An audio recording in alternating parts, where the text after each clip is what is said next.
Hi, I'm Peter Adamson, and you're listening to the History of Philosophy podcast, brought to you with the support of King's College London and the Leverhulme Trust.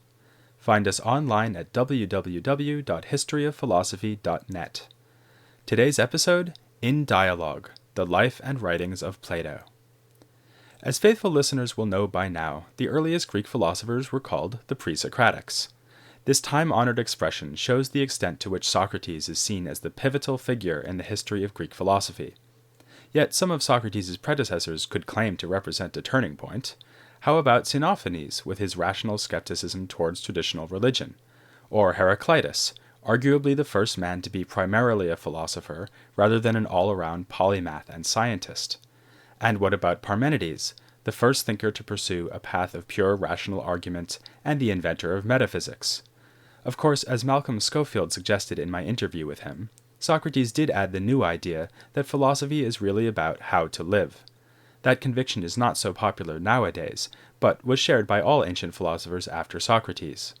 Still, if Socrates is a transitional figure in Greek thought, it's maybe not so much because of his ideas, but rather because without Socrates, there would be no Plato. In fact, while I yield to no one in my admiration for Socrates and the pre-Socratics, I'm willing to say that it's with Plato that philosophy really gets going. The philosopher and logician Alfred North Whitehead famously remarked that the history of philosophy is a series of footnotes to Plato. This has become such a cliché that I thought I'd get it out of the way right at the start of my first podcast on Plato. But cliché or no, Whitehead had a point. Philosophy did not begin or end with Plato, but it did come of age with Plato. Many central issues of philosophy are found for the first time in Plato, such as the nature of language or the immortality of the soul. But Plato wasn't only a philosophical genius, he was also a literary genius. The Greeks admired him as one of the foremost stylists of Attic Greek, and even in translation he is one of the philosophers who is most pleasurable to read. In the Platonic dialogues we can find everything we expect from great literature: suspense, humor, foreshadowing, symbolism, subtle allusions to other texts, and of course, memorable characters. Socrates is Plato's most enduring literary creation, but Plato was a brilliant mimic, able to produce scintillating parodies of historical figures like Protagoras and Aristophanes. In many cases, his mimicry is so compelling that it becomes almost impossible to imagine the historical person separately from the Platonic portrayal. As we've seen, that's certainly the case with Socrates. As for Plato himself, he remains elusive. He is removed from us not only by almost 2.5 millennia, but also by his choice to write dialogues. I've mentioned before that in one of those dialogues, the Phaedo, a character remarks that Plato was not present at Socrates' death because he was ill. This passage reminds us that Plato is in a way absent in every dialogue. Plato never made himself a character in one of his dialogues, and he never wrote philosophy in anything other than dialogue form. He does not speak to us directly, which leaves us wondering which, if any, of the ideas expressed by Plato's characters represent his own views. In many cases, it's almost irresistible to think that Plato is using one or another character as the mouthpiece for his own ideas. But just take the case of Plato's most famous doctrine, the theory of forms. It turns out to be surprisingly difficult to find passages in Plato's dialogues where this theory is expounded and defended. In fact, one of the few explicit discussions of the forms is immediately followed by a powerful and unanswered series of objections to Plato's own theory. More on this in later episodes. For now, I want to say a little bit more about the man himself. Who was this elusive genius I've been describing in such rapturous terms? Well, let's start with some basics. Born in 427 BC and dying in 347 BC, Plato hailed from Athens. Indeed, he could supposedly count among his ancestors the great lawgiver of Athens, Solon. The central event in Plato's own life was, we can safely assume, his encounter with Socrates, when he was still a young man. Socrates was put to death in 399 BC, when Plato was almost 30 years old, but Socrates must have made a big impression on the young Plato, enough for Plato to make Socrates the main character in most of his dialogues. After Socrates' death, Plato spent time away from Athens in southern Italy, where he could have encountered Pythagorean ideas, a further source of inspiration. But one shouldn't exaggerate the importance of this, I think. Plato's dialogues show that he had a wide knowledge of most of the pre-Socratics. He was especially interested in Heraclitus and Parmenides, who were at least as important for him as Pythagoras. An ancient tradition tries to convince us that Plato is really an inheritor of higher Pythagorean truths, but in fact Pythagoreanism was only one of the many strands of Greek philosophy up until Plato's time, and Plato wove his cloth from all the strands he could find. After his foreign travels, Plato returned to Athens and set himself up as the head of a philosophical school. The school was situated in a grove outside the city, the Academia, named in honor of a mythical Greek hero. This, of course, is where we get our word academy. Plato and his colleagues engaged not only in the pursuits we would think of as properly philosophical, but also practiced dialectical reasoning and argument, classification and division, and mathematics. You may have heard the legend that a sign at the entrance to the academy said, "Let no man enter who has not studied geometry," and indeed it's clear from the dialogues themselves that Plato had a deep interest in mathematics. He also had colleagues who did serious mathematical research, in particular Archytas, a Pythagorean philosopher. Another contemporary was Isocrates, not to be confused with Socrates. Isocrates was a brilliant rhetorician, and heir to the sophistical tradition Socrates had confronted in the 5th century. As we'll be seeing, Plato devotes a lot of attention to the question of rhetoric, and Isocrates may be one of his targets. But, of course, Plato's most famous contemporary, apart from Socrates, will be his own student Aristotle, who learned his trade at the academy before setting up his own rival school after Plato's death. As with other famous ancient philosophers, we can get some further information about Plato from a collection of biographies written by an author of the early 3rd century AD, Diogenes Laertius. Diogenes tells us that the name Plato was actually a nickname. It relates to the Greek platus, which means broad or wide. Supposedly, Plato got his name because he was so well built, being an accomplished wrestler. Alternatively, Diogenes adds, it may have been because of the breadth of Plato's knowledge, or more mundanely because Plato had a wide forehead. Whatever the reason for the nickname, we should be grateful to whoever came up with it. Plato's real name was Aristocles, and it would be mighty confusing if the two leading ancient thinkers were called Aristocles and Aristotle. In terms of Plato's biography, the most important information in Diogenes concerns Plato's 3 visits to Syracuse in Sicily.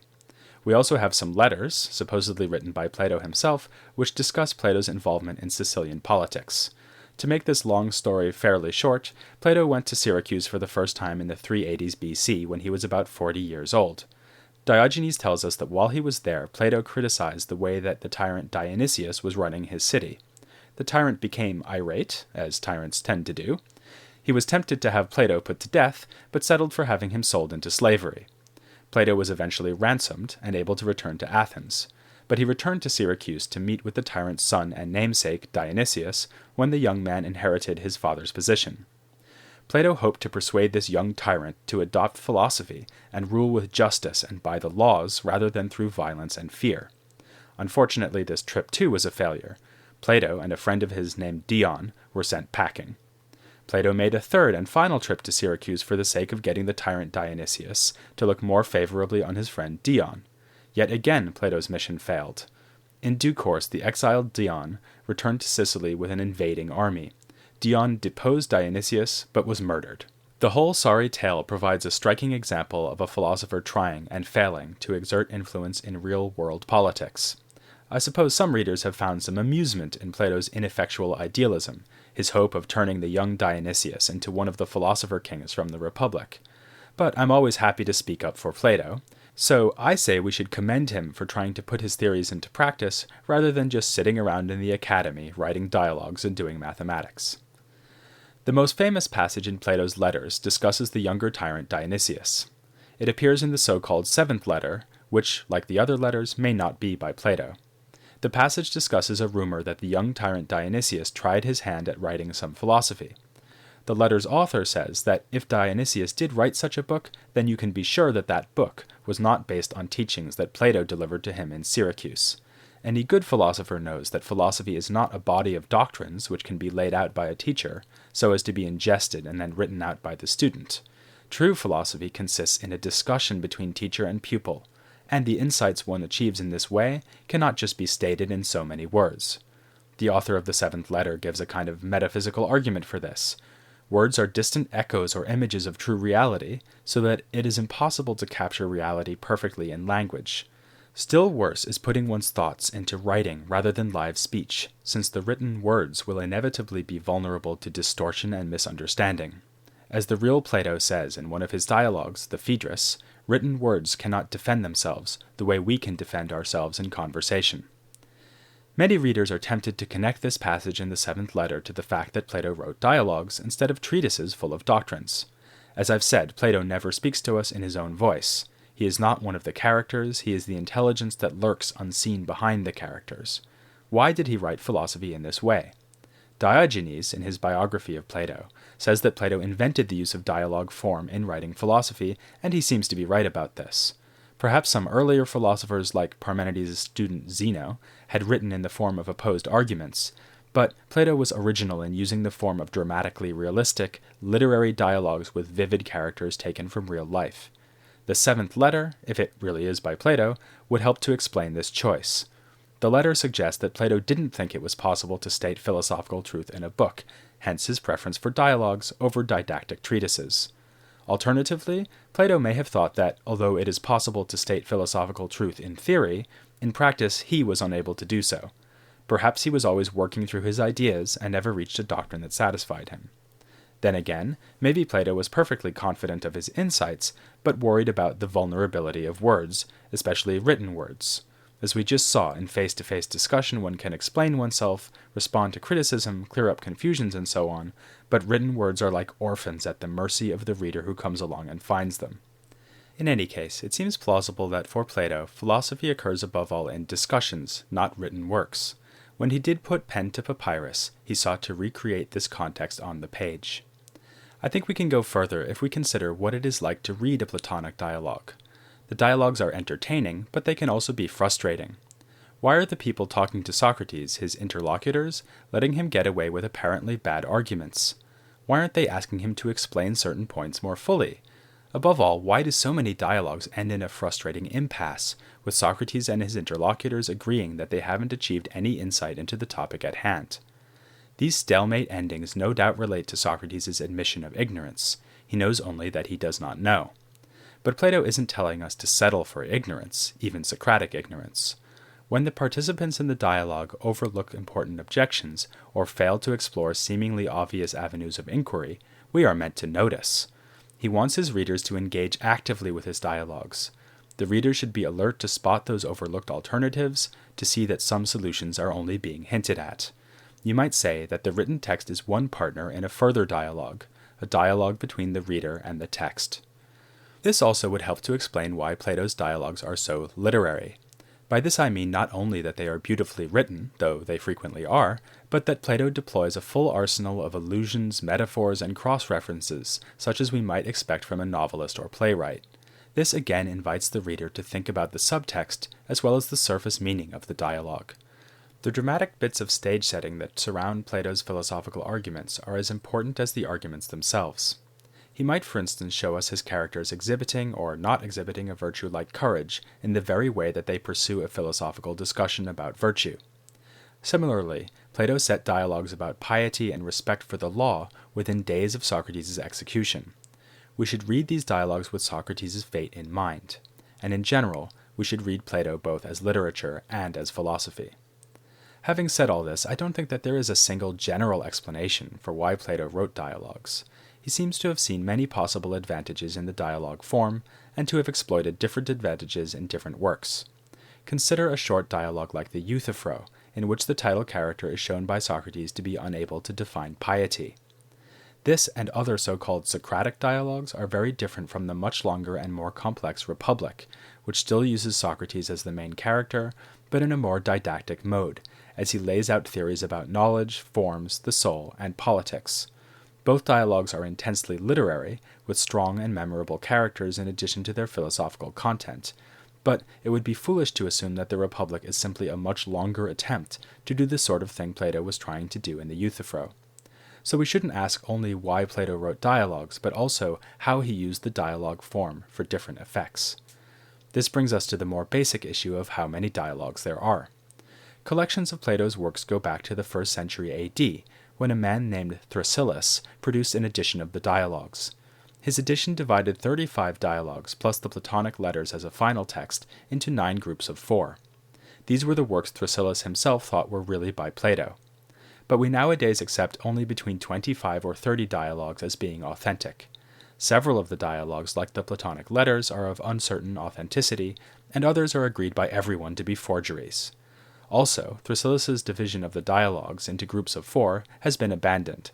Instead, scholars now usually group the dialogues into early, middle, and late. According to this division, Plato began writing his dialogues in the shadow of Socrates' execution. The dialogues he wrote in this early period adhered more or less closely to Socrates' actual practice in discussion. As I've mentioned, they usually end with an impasse. In Greek, the word is aporia, where everyone in the dialogue agrees that they can't answer the question at hand. The Euthyphro is an example.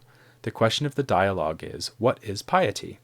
Some suggestions are made and shot down, and Socrates and Euthyphro part company without having successfully defined piety. These are the early or Socratic dialogues. Then comes the middle period, during which Plato wrote more ambitious, longer works and moved away from representing typical Socratic encounters. The Republic, Plato's best-known dialogue, is the main work of this period. Finally, there are the late works. We know that a hugely long and, most readers tend to feel, hugely boring work called the Laws was not yet completed when Plato died, so this was his very last work. Other late works tend to be more technical and less dramatic in their setting. Often there is one lead character who controls the discussion by taking advantage of an interlocutor who doesn't give him much trouble. In many dialogues of this later period, Plato removes Socrates from center stage and allows other characters to take the leading roles. Now, how true is this story about the 3 periods of Plato's career? Well, some dialogues refer forwards or backwards to others, which is a hint of relative chronology. Some scholars have also analyzed Plato's evolving writing style to put the various dialogues in order. These indications tend to confirm a very rough version of the scheme I just described. So we can say with some confidence that, for example, most of the so-called Socratic dialogues are earlier than the Republic. Still, there is no general agreement about the exact chronological order of the dialogues. And even if we did know the order in which the dialogues were written, it's not clear what this would mean for our understanding of Plato's ideas. Even if we accept the idea that Plato's views evolved over time, that doesn't mean the evolution was a simple one. Plato was a self-critical philosopher and liked to explore the same problems from numerous angles. No doubt he did change his mind to consider objections to ideas he discussed earlier, and so on, but there are no simple trajectories along which Plato's mind traveled over the course of his career. A much better way to read Plato is one dialogue at a time. Every dialogue is a world unto itself, and should be considered on its own before bringing it into relation with other dialogues. This is true not only of a long, famous dialogue such as the Republic, but also of shorter and lesser-known dialogues. Next time I'll be introducing Plato further by considering 2 such dialogues. These 2 works are not on the reading lists of many undergraduate courses, but will introduce us to many of the themes that are central to Plato's writings: his humor, his rivalry with the sophists, his fascination with the erotic, his puzzlement over the nature of knowledge. I won't yet reveal which dialogues I have in mind, but here's a hint. In one dialogue, Socrates squares off against a pair of pugilistic brothers, and in the other, he tries to cure a young man's headache. That's 2 unloved dialogues, next week on the History of Philosophy Without Any Gaps.